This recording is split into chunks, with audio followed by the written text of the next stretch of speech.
Charlie here from the Projector movement. I'm here in Bali. Now, I'm a splenic projector. I'm a 3-5 splenic projector, and in this video I want to share a little bit about the outer planets and the planetary positions and the depths of the psyche. So I'm a 3-5 projector. I have one channel, the channel of transformation. I have multiple planets in the gate of drive. I have multiple planets in the gate of the fighter. My sun personality gate is the gate of intuition. But mainly my one channel is transformation. Now, having this one channel of transformation, this is what I'm mainly about, which gives me a depth to understand life, to penetrate life and get to the depths of the psyche. Now, in doing that and being a projector, it gives me an access point to go deep. And I've discovered that, you know, as you look at your human design chart, it's made up of many planets and planetary positions, including the north-south node. And it takes all this information in, depending on where they are in the sky when you were born and 3 months prior. And this creates your human design chart. This creates your human design body graph, whether you're a projector, a generator, manifestor, reflector, manifesting generator. So this all depends. But as projectors, and also being the guide of the projector movement, it gives me a unique access point into working out what's specific for projectors. Human design is an incredible body of knowledge that gives you definitions and keynote words and understanding from quite a technical lens, where my resonance goes even further than that, and where I personally dive deeper is into the depth of the psyche. And if you think about the planets, because in human design, all charts, you know, they're equally weighted depending on the planets. It's not like your moon has more weight than Venus, or Pluto has more weight than Uranus. You know, it's not like that in human design. It's depending where they are, boom, they're all sort of one marker in the sky that's then placed into your chart. So therefore, understanding about the planets and how they impact each person is very interesting. And as a projector, we're deeply impacted by these planetary positions. My curiosity and my inspiration and my passion goes to the further planets. Why? Because they penetrate deeper into the psyche. Let's say Mercury, closest planet to the sun. Mercury is more connected to the mind, it's more connected to speech, voice. You go to Venus, which is the next planet to the sun, before Earth. It's interesting, Earth is in between Venus and Mars, in between the feminine and the masculine. Earth is born. It literally sits in between Venus and Mars. But as you go out further, you know, let's say Pluto. Pluto penetrates deep into the psyche. It goes into the depths. It's not really in this reality, Pluto.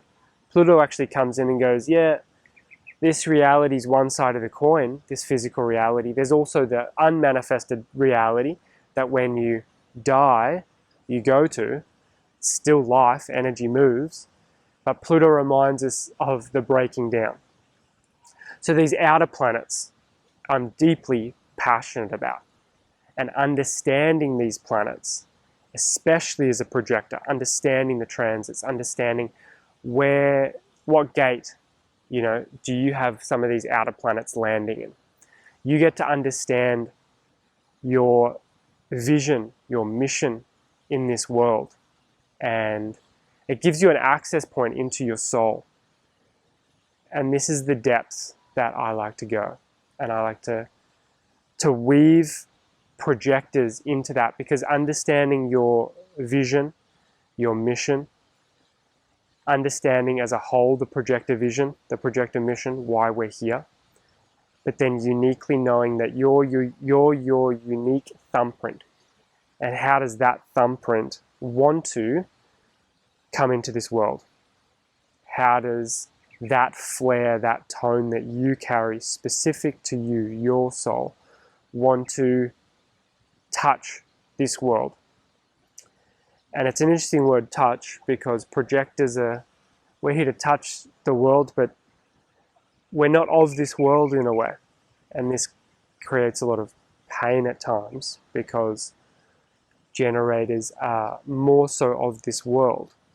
So things come natural to a generator. Things come natural, whether it's social situations, whether it's enjoyment, whether it's pleasure, going out, seeing people, 9-to-5 job, keeping up with the responsibilities, doing all these things, going through the checklist, whatever it is, being in this physical reality. It's like a fish being in water. A fish in water is good because it comes natural to them. You know, you put a fish in water mixed with oil, it might be harder. The fish, it comes natural when it's in water. Projectors, we are not fish. Yeah, we look like a fish, we breathe like a fish, and that's the confusing part, because we're literally like, no, we are the same. I should have the same energy. I should be able to work like this. I should be able to see these people the same. I should be able to interact the same. My words should be the same. Other people can do it. You know, I should be able to do it. Like, I have to keep up. And we crash and burn over and over and over. I used to be a health coach, and I didn't talk about human design projectors, but I would always just do it in the background. And most people that came to me were projectors. Projectors are susceptible to health issues because we're living like we're a fish, and we're trying to swim in water, but we're not a fish. We need to understand who we are, and we need to respect that. And when we do, going back to saying we are in this world, but we're not of it. So that touch, the fingerprint, the touch that you're going to have on this world when you decondition, when you move into alignment, yeah, it's going to be an imprint, it's going to be a touch, but it's almost the opposite as well. It's like, we're not of this world, so we're not here to get stuck in this world. We're here to bring a vibrational tone, a frequency, a truth, something much deeper. And this is where it gets exciting, when you do decondition, when you do start to respect your fundamental difference as a projector. Then the deconditioning process starts, and when that happens, things start to flow. Because you're not forcing your square peg into a round hole. That's a painful process. Or I like to say, a diamond peg into a round hole. It doesn't work. Once you know, oh, I need a diamond hole to put my diamond peg, then it's a lot easier. So this video is mainly just touching into briefly about the depths of the psyche, about projectors are here to dive deep into the psyche, into the energetics, and not so much of this physical world. You know, this is why people say we're not here to work 9 to 5. And this is why we need more alone time and these things, because we're connected more to the vibrational tone, and we absorb so much. So respect these differences in you, and know that these celestial bodies have a big impact, whether it's a transit, whether it's in your chart, human design, astrology, especially the outer planets, the ones that go even deeper into the psyche. And to understand your soul mission, your soul purpose, is is really needed, because as projectors we can feel like we're a leaf in the wind getting blown around by this material, more dense reality that all projectors try to be a part of, and we try to fit in. Yet when we understand, oh, we're actually different, things start to open up and change in a very magical way. So hopefully this helps. Wishing you all the best on your journey, and bye for now.